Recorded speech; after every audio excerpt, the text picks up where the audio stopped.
Hello friends, आज मैं study with Smita में प्रेमचंद रचित कहानी ठाकुर का कुआं लेकर आई हूँ। तो आइए शुरू करते हैं। जोखू ने लोटा मुंह से लगाया तो पानी से सख्त बदबू आई। गंगी से बोला, गंगी जो जोखू की पत्नी है, यह कैसा पानी है? मारे बास के पिया नहीं जाता, गला सूखा जा रहा है और तू सड़ा हुआ पानी पिलाई देती है। गंगी प्रतिदिन शाम को पानी भर लिया करती थी। कुआं दूर था, बार बार जाना मुश्किल था। कल वह पानी लाई तो उसमें बू बिल्कुल नहीं न थी। आज पानी में बदबू कैसी? लोटा नाक से लगाए तो सचमुच बदबू थी। जरूर कोई जानवर कुएं में गिरकर मर गया होगा, मगर दूसरा पानी आवे कहाँ से? ठाकुर के कुएं पर कौन चढ़ने देगा? दूर से लोग डांट बटाएंगे। साहू का कुआं गांव के उस सिरे पर है, परंतु वहां भी कौन पानी भरने देगा? चौथा कुआं गांव में है ही नहीं। जोखू कई दिन से बीमार है। कुछ देर तक तो प्यास रोके चुपचाप पड़ा रहा, फिर बोला, अब तो मारे प्यास के रहा नहीं जाता, ला थोड़ा पानी नाक बंद करके पी लूं। गंगी ने जोखू को पानी न दिया। खराब पानी पीने से बीमारी बढ़ जाएगी, इतना जानती थी, परंतु यह न जानती थी कि पानी को उबाल देने से उसकी खराबी जाती रहती है। बोली, यह पानी कैसे पियोगे? न जाने कौन जानवर मरा है, कुएं से मैं दूसरा पानी लाए देती हूँ। जोखू ने आश्चर्य से उसकी ओर देखा। दूसरा पानी कहाँ से लाएगी? ठाकुर और साहू के दो कुएं तो हैं, क्या एक लोटा पानी न भरने देंगे? गंगी बोली। पानी लाने के बाद पर जोखू गंगी से कहता है, हाथ पांव तुड़वा आएगी और कुछ न होगा, बैठ चुपके से, ब्राह्मण देवता आशीर्वाद देंगे, ठाकुर लाठी मारेंगे, साहू जो एक के 5 लेंगे। गरीबों का दर्द कौन समझता है? हम तो मर भी जाते हैं तो कोई द्वार पर झांकने नहीं आता। द्वार मतलब दरवाजा। कंधा देना तो बड़ी बात है, ऐसे लोग कुएं से पानी भरने देंगे? जोखू के इन शब्दों में कड़वा सत्य था। गंगी क्या जवाब देती, किंतु उसने वह बदबूदार पानी पीने को न दिया। रात के 9 बजे थे। थके मांदे मजदूर तो सो चुके थे। ठाकुर के दरवाजे पर 10-5 बेफिक्रे जमा थे, यानी जिनको कोई काम धाम न था। मैदानी बहादुरी का तो अब जमाना रहा है न मौका, कानूनी बहादुरी की बातें हो रही थी। ठाकुर के दरवाजे पर तरह तरह की बातें हो रही थी कि कितनी होशियारी से ठाकुर ने थानेदार को एक खास मुकदमे में रिश्वत दे दी और साफ निकल गए। कितनी अक्लमंदी से एक मार्के के मुकदमे की नकल ले आए। नाजिर और मोहतमीम सभी कहते थे नकल नहीं मिल सकती, कोई 50 मांगता, कोई 100। यहाँ बे पैसे कौड़ी नकल उड़ा दी। काम करने का ढंग चाहिए। इसी समय गंगी कुएं से पानी लेने पहुंची। कुप्पी की धुंधली रोशनी कुएं पर आ रही थी। गंगी जगत की आड़ में बैठी मौके का इंतजार करने लगी। इस कुएं का पानी सारा गांव पीता है, किसी के लिए रोक नहीं, सिर्फ ये बदनसीब नहीं भर सकते, यानी गंगी और जोखू जैसे लोग। गंगी का विद्रोही दिल रिवाजी पाबंदियों और मजबूरियों पर चोटें करने लगता है। हम क्यों नीचे हैं और ये लोग क्यों ऊंचे हैं? इसलिए कि ये लोग गले में तागा डाल देते हैं। यहाँ तो जितने हैं एक से एक छठे हैं।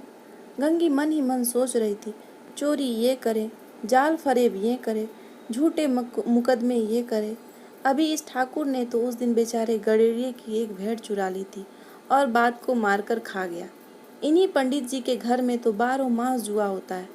यही साहू जी तो घी में तेल मिलाकर बेचते हैं, काम करा लेते हैं, मजूरी देते नानी मरती है।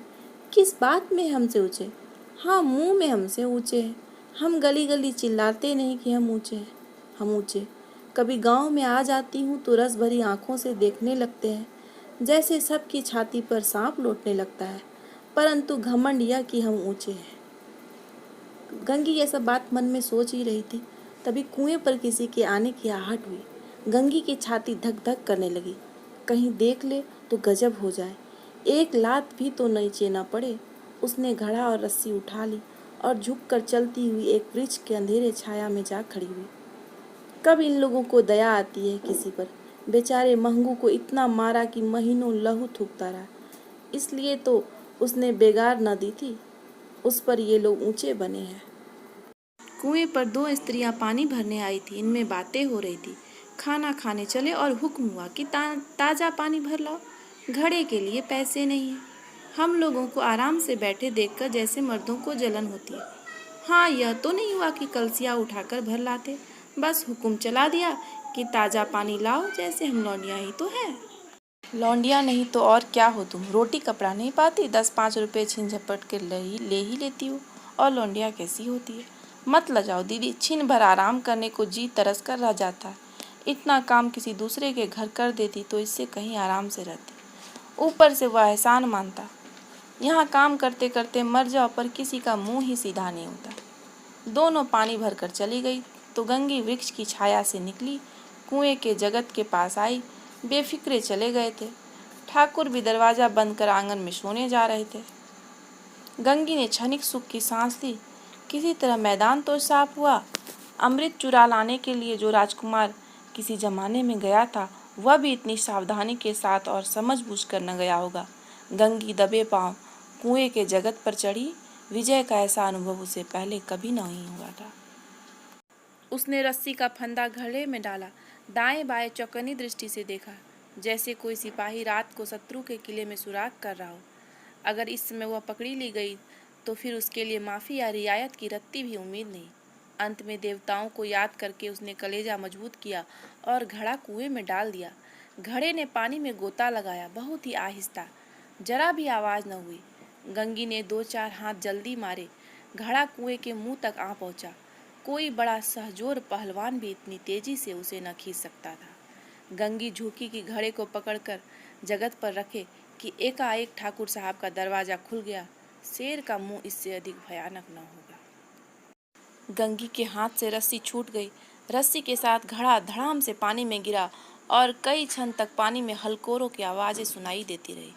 ठाकुर कौन है पुकारते हुए कुएं की तरफ आ रहे थे और गंगी जगत से कूदकर भागी जा रही थी।